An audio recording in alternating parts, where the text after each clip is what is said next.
Welcome to session 2 everyone.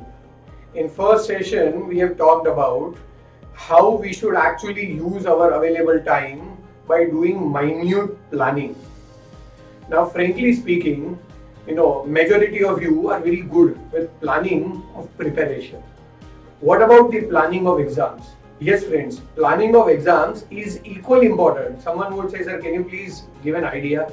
Yes, let me give the idea. Majority of us are going for question 1 in the paper. And ICI also knows that question 1 is the question which maybe 80 to 90% of the students are going to appear.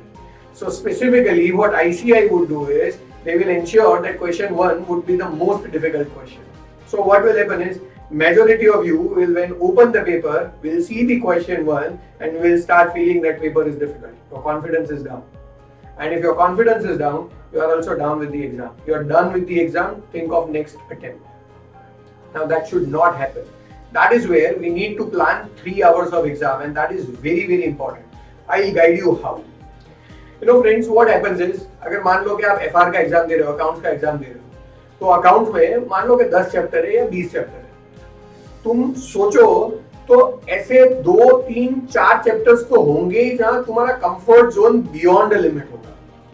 मतलब कम word में ICI को पूछना है उतना difficult पूछ ले, हम उसमें गलत हो ही नहीं सकते। हाँ, बाकी के चैप्टर्स एवरेज होंगे और कुछ ऐसे होंगे जहां बहुत डिफिकल्ट है। तो मैं आपको जो सजेस्ट कर रहा हूं वो ये है कि अगर 20 चैप्टर्स है और उसमें से 5 चैप्टर्स के लिए तुम एकदम कंफर्टेबल हो, एकदम डिटरमाइन हो कि इसमें मेरी गलती नहीं हो सकती, actually speaking you should start writing paper with those questions only. मैं बताऊं ना आपको क्या होगा। पहला हाफ एन आवर है, पहला क्वेश्चन आपका सही गया, दूसरा क्वेश्चन आपका सही गया, तीसरा क्वेश्चन आपका सही गया, चौथा सही गया, पांचवा सही गया। मेरे को बताओ आपका कॉन्फिडेंस क्या होगा। और अगर वो कॉन्फिडेंस से काम करोगे ना तो बाकी के क्वेश्चंस भी सही होने के पूरे चांसेस है। इट्स लाइक क्रिकेट खेलते हो ना, उसमें अगर पावर प्ले अच्छा गया तो बाकी का अच्छा ही जाएगा। पावर प्ले में आपने मैक्सिमम रन मार लिए ना तो बाकी का आप इजीली कवर अप कर पाओगे। So this is your power play, first half an hour is your power play, you should use that. कोई बोले सर के मान लो कि मेरे को एक क्वेश्चन जो आता है ना, जो सबसे कंफर्टेबल चैप्टर है ना, वो क्वेश्चन 2A है। फिर उसके बाद जो कंफर्टेबल है ना वो क्वेश्चन 2B नहीं है, फिर वो क्वेश्चन 3B है। फिर उसके बाद जो कंफर्टेबल है ना वो क्वेश्चन 4C है। तो ऐसा थोड़ी मैं कर सकता हूं कि पहले 2A लिखूं, फिर उसके बाद 3B लिखूं, फिर उसके बाद 4C लिखूं, क्योंकि आईसीआई का रूल बहुत क्लियर है कि आपको क्रोनोलॉजिकल ऑर्डर फॉलो करोगे ना करो, बट एक क्वेश्चन की ABC साथ में लिखना है, दूसरे क्वेश्चन की ABC साथ में लिखना है। तो फिर क्वेश्चन 2A लिखने के बाद 3B लिखने जाऊंगा तो सर मार्क्स कट नहीं होंगे। तो बेटा कौन बोलता है तुमको कि तुम क्वेश्चन 2 लिखने के बाद पेजेस नहीं छोड़ सकते बीच में? अरे मैं तो बोल रहा हूँ नहीं, सप्लीमेंट्री ले लो यार। क्वेश्चन 2A लिखा, फिर तुमको पता नहीं चल रहा है कि क्वेश्चन 3B तक पहुंचने के लिए तुम्हें बीच में कितने पेजेस चाहिए। अगर एक रफ आइडिया बैठता है तो उतने पेजेस छोड़ दो, मैं बोल रहा हूँ 2 पेज ज्यादा छोड़ दो। अगर नहीं आइडिया बैठ रहा है, टेक न्यू सप्लीमेंट्री, कौन ना बोलता है तुम्हें? तुमने एग्जाम फीस तो भरी है ना, डू दैट। कोई ये मत सोचना इमोशनल हो गए कि सर पेपर, एनवायरमेंट, वो सब वहां पे सोचने की जरूरत नहीं है। उल्टा अगर ये नहीं सोचोगे एक अटेम्प्ट पड़ेगा ना तो और पेपर वेस्ट हो गए। तो come out of that and start focusing. तुम्हें पेपर लिखना है अकॉर्डिंग टू योर कंफर्ट, तुम्हें पेपर लिखना है the way in which you are comfortable, not the way in which ICI gives question. तुम आईसीआई की फिलोसॉफी से जाओगे तो तुम अपने ही चांसेस कम कर रहे हो पास होने के। अपनी फिलोसॉफी से जाओगे तुम्हारे चांसेस बहुत ज्यादा है, बहुत ब्राइट है क्लियर करने के लिए। इनफैक्ट मैं आपको बताऊं, सबको पता है कि आईसीआई पहली 15 मिनट देता है आपको पेपर रीड करने के लिए।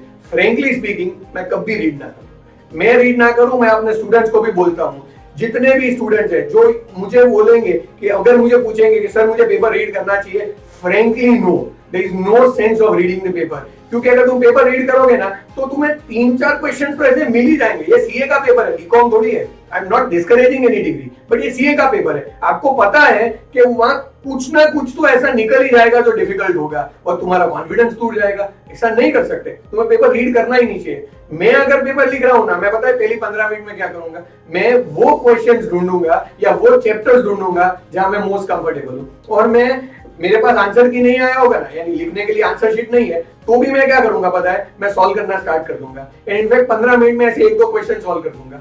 सो 10-20 मार्क मेरे श्योर हो जाएंगे। भले लिख के नहीं सॉल्व किया, बट दिमाग में तो हम ऑटोमेटिक कैलकुलेशन करके सॉल्व कर ही सकते हैं। तो 30 मार्क का सोल्यूशन अगर पहली 15 मिनट में आ गया ना, तो जब एक्चुअल 3 घंटे का पेपर चालू होगा ना, तब मैं कॉन्फिडेंस में हूँ, मेरे 20 मार्क तो हाथ में है, बाकी 80 में से ही मुझे मेहनत करना है। तो actually speaking, now I not think कि मैं कैसे पास होऊंगा, नाउ आई थिंक कि मेरे को कैसे एग्जामिशन आएगा, मैं 60 प्लस कैसे जाऊंगा।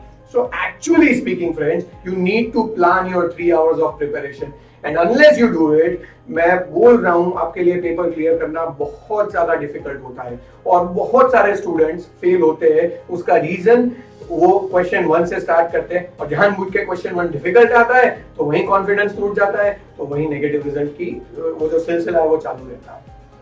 प्लीज प्लीज प्लीज, जैसे मैंने सेशन 1 जो था वहां पे बोला था कि you need to go for a minute planning when you are doing preparation. आज का जो सेशन है उसमें मैं सिंपल एक लाइन बोलूंगा, you are not only suppose to plan your preparation, you are also suppose to plan your 3 hours of exams and if you are doing that properly, yes you will get your desired result. और ये जो आप करो ना, वो सीधा ICI के paper में मत करना। आप जो भी टेस्ट सीरीज फॉलो कर रहे हो, आप नवकार की टेस्ट सीरीज फॉलो कर रहे हो, उसमें जो पेपर्स है उसमें भी 3 hours प्लान करके जाना। अगर 3 घंटे प्लान करके जाओगे ना, 3 hours if you plan properly during Navkar exam, same planning you will be able to use in ICI exam. So please make sure that you plan those 3 hours of exams and your result will be very good. That's it from this session. We'll continue for next session. Session 3 में और एक topic के बारे में बताऊंगा. As of now, thank you very much friends. If you like this video, share it with your friends. Subscribe to our YouTube channel to watch more such videos and learn from our expert faculty members. Press the bell icon to get regular notifications whenever we upload a new video. Download NDI mobile app to get complete CA course online. We value your support. Thank you for watching.